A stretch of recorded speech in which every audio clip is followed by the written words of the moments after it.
मुलांनो, तुम्हाला या चित्रामध्ये काय दिसते बरं? लक्षपूर्वक बघा. या चित्रात आपल्याला एक सुंदर आणि शांत भारतीय खेडेगाव दिसत आहे. बरोबर आहे की नाही? आजूबाजूला हिरवीगार झाडे, स्वच्छ रस्ता, मोकळे अंगण आणि प्रसन्न वातावरण आहे.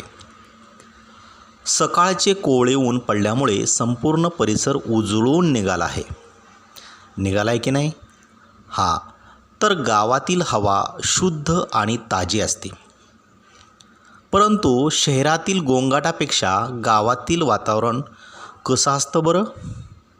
अगदी शांत आणि निसर्गाच्या जवळच असतं.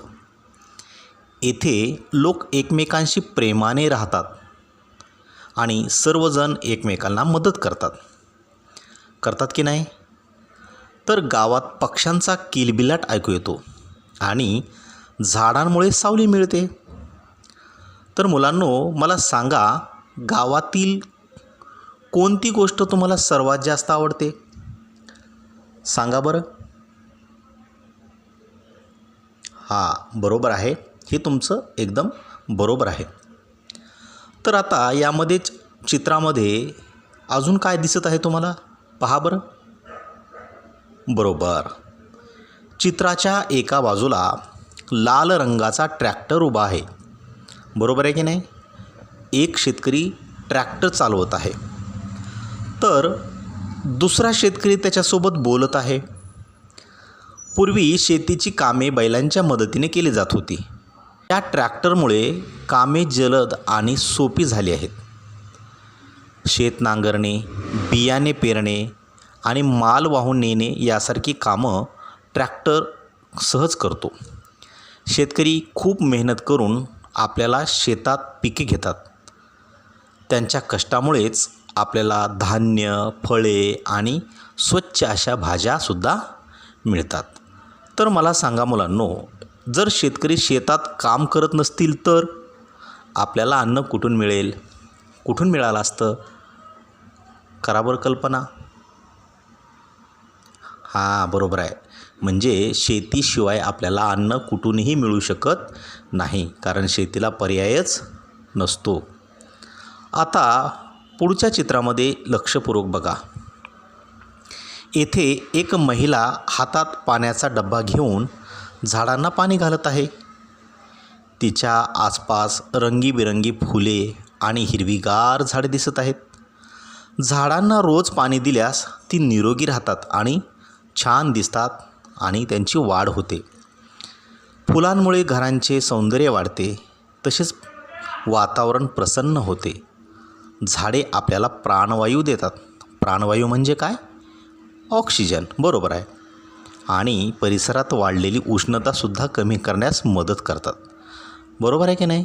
त्यामुळे प्रत्येकाने झाडाची काळजी घेतली पाहिजे, नवीन झाडं लावले पाहिजे, पाणी घातलं पाहिजे. तर सांगा बरं, तुम्ही कधी झाडांना पाणी घातलं आहे? किंवा कोणत्या झाडाला तुम्ही पाणी घातलं आहे? तुमच्या अंगणामध्ये झाडं लावलेली आहेत का घरी? अगदी बरोबर आहे. छान. तर यानंतरच्या चित्रामध्ये पहा. घरासमोर एक आई आपल्या मुलीचे केस प्रेमाने विंचरत आहे. हे दृश्य आईचे आपल्या मुलावरील प्रेम आणि काळजीचे वाटते. बरोबर आहे की नाही? आई नेहमी मुलांची स्वच्छता राखते, आरोग्य आणि शिक्षण याची काळजी घेते. मुलगी शांतपणे बसली आहे आणि आई तिला नीटनेटके बनवत आहे. कुटुंबातील प्रेम आणि जिव्हाळा यामुळे घर आनंदी राहते. मुलांनो, तुमची आई तुम्हाला शाळेसाठी कशी तयार करते बरं? सांगता येईल का तुम्हाला? सांगा बरं, कोण सांगतं? अगदी बरोबर आहे. छान.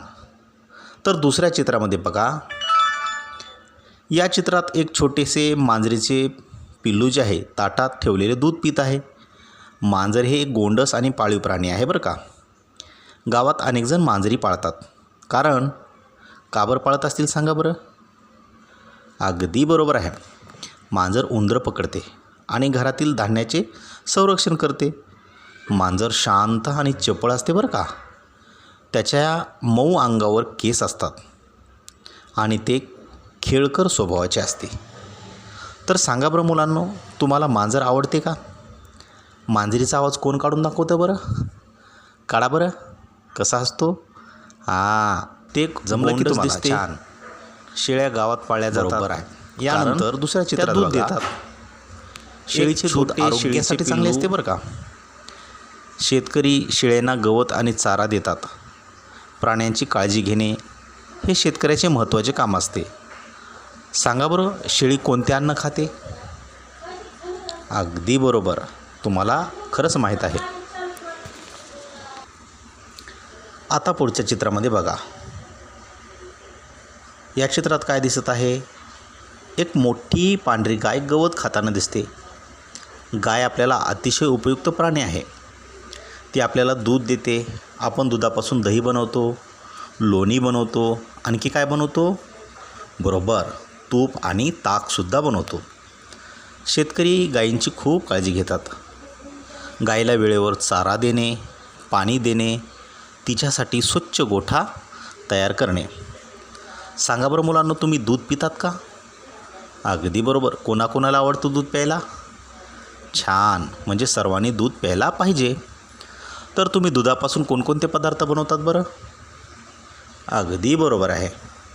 सर्वजण आपण घरी बनवताना पाहत असतो. बरोबर. आता पुढच्या चित्रामध्ये पहा. एक शेतकरी खाली बसून वासराला प्रेमाने हात लावत आहे.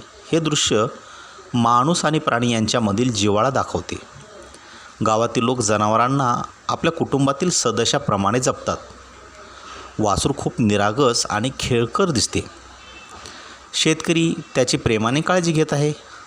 सांगा बरं, तुम्ही कधी एखाद्या प्राण्याला जवळून हात लावला आहे का? कोणी कोणी लावला आहे बरं? बरोबर, छान. आता पुढच्या चित्रामध्ये पहा. टोमॅटो, वांगी आणि इतर भाज्यांची लागवड केलेली दिसते. शेतकरी मेहनत करून ताज्या ताज्या भाज्या पिकवतात. भाज्या आपल्या आरोग्यासाठी खूप महत्त्वाच्या असतात, कारण त्यातून आपल्याला जीवनसत्वे मिळतात. बागेत फुलेही आहेत, त्यामुळे परिसर अधिक सुंदर दिसतो. बरोबर आहे का नाही? भाजी सर्वांनी खायला पाहिजे. सांगा बरं, कोणाकोणाला आवडते भाजी? बरं, ठीक आहे. पुढच्या चित्रामध्ये घर आणि गवताचे शेड दिसत आहे. आजूबाजूला छोटे शेड आहे. अशा घरामध्ये गावातील लोक राहतात. शेडमध्ये जनावरांचा चारासुद्धा ठेवला जातो. घराजवळ मोकळी जागा असल्यामुळे मुले खेळू शकतात. गावातील घरे साधी पण उंच आणि सुंदर असतात. खूप छान असतात, आहे की नाही? यानंतर हे संपूर्ण चित्र आपल्याला गावातील साधे, शांत आणि मेहनती जीवन दाखवते. प्रत्येकजण आपले काम करत आहे. कुणी शेती करत आहे, कुणी झाडांची काळजी घेत आहे, कुणी जनावरांची सेवा करत आहे. गावातील लोक कसे असतात? मेहनती असतात, निसर्गाशी जोडलेले असतात. म्हणून गावातील जीवन हे खूप छान असते आणि ते सर्वांना एकत्रित ठेवते. मेहनत करणे आणि निसर्गावर प्रेम करणे हे माणसाला गावामध्ये शिकायला मिळतं. जर मुलांनो, तुम्हाला एक गाव दाखवलं आणि त्या गावामध्ये जर तुम्हाला राहायला मिळालं, तर तुम्ही कोणती कामं कराल बरं? तुम्हाला गावामध्ये राहायला आवडेल का? पण ना, ठीक आहे. नवनवीन व्हिडिओ पाहण्यासाठी या चॅनलला नक्की सबस्क्राईब करा, लाईक करा आणि शेअर करा.